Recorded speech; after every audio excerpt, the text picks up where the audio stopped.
Hello, this is the Civic Duties and Responsibilities, Section C, Civic Duties and Responsibilities lecture. Sorry that the subname's not very good. Our prioritized standard is Government Civic Standard number 39. Objectively, we're going to compare and contrast civic duties and civic responsibilities.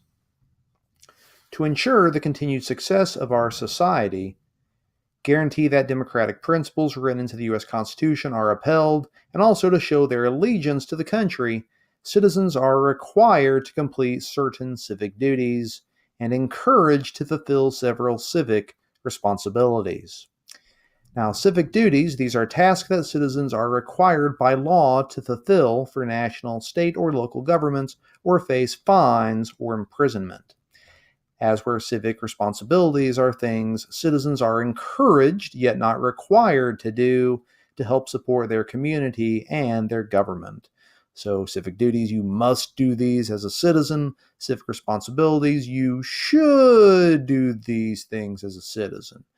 You can certainly make the argument that if you don't do your civic responsibilities, our democracy is not better for it. Now, citizens have several civic duties that they must complete when they are called upon. For instance, citizens have a duty to pay their taxes. Now, the government cannot actually function at any level without taxes. Despite the immense unpopularity that people have to pay taxes, it is necessary. Now, failure to pay taxes is actually punishable by fines and or imprisonment. So, for instance, your federal income taxes are due on April 15th of each year, unless April 15th is on a weekend and they actually move the date back. But let's disregard that. If you don't pay those taxes, you can be fined or imprisoned. For instance, there was a contestant on Survivor many moons ago that won the $1 million grand prize. They didn't pay their taxes, and then they went to federal prison. So, moral of that story, pay your taxes. State, local taxes are going to have similar types of consequences if you don't pay those too. Now, citizens also have a duty to serve in court when called upon, either through jury duty when receiving a summons, which is a legal document notifying a person to appear in court to potentially serve on a jury. So if you get your summons, that means you're going to court, but you're probably going to be a witness. Or as a witness when receiving a subpoena. And a subpoena is a legal document notifying a person to appear in court as a witness for a case. So if you get a subpoena, well, you're going to court, but not only are you going to court, but you're probably also going to go on the witness stand and testify. Serving as a juror ensures those accused of crimes have a jury of their peers to decide cases. Serving as a witness actually guarantees those accused of crimes to either face witnesses against them in court or have witnesses in their own defense. Now, I should point out, both of these are constitutionally protected rights. You have a right to a jury. You also have a right to face witnesses against you and also bring your own witnesses to court. So these are all constitutionally protected rights. Now, if you're curious about your employer, well, employers must allow workers to attend court if summoned or subpoenaed without fear of losing their job. So you don't ever want to not go to court because, well, I got a job. Well, let your boss know you got a summons or a subpoena because they are not legally allowed to fire you because you had to go to court. Now, failure to report to court, either for your jury duty or as a witness, can actually result in imprisonment. The charge you would get is contempt of court. So always go to court. You don't ever want to skip a day on court. They will put a warrant out for your arrest, and they will make you go to court one way or another. Now, citizens have a duty also to defend the country when called upon, as men aged 18 to 25 must register with the Selective Service System. Now, the Selective Service, they maintain a database of individuals that could be drafted into military service if needed. Should point out, while military service is currently voluntary, a military draft could actually be enacted through an order of Congress and the President. Although generally speaking, if either of them did this, it would be highly unpopular and probably be the beginning of the end of their term in Congress or as president. Women, Failing to register with the Selective Service can actually face fines up to $250,000, imprisonment, possibly be imprisoned for up to 5 years, and also are ineligible for student financial aid.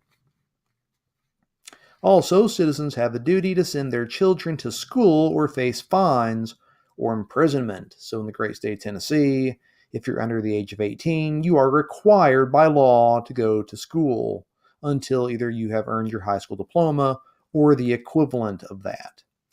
Other states have different laws, but that is the law in this state. And our final civic duty, citizens have a duty to respect and obey the laws. And I should point out, even if you don't know that something is in fact illegal, you are still liable if you violate that law. So obey the law.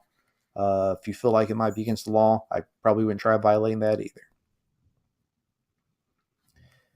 Citizens also have several civic responsibilities that they should fulfill when called upon. So these are things that you don't necessarily have to do, but you should be doing these things.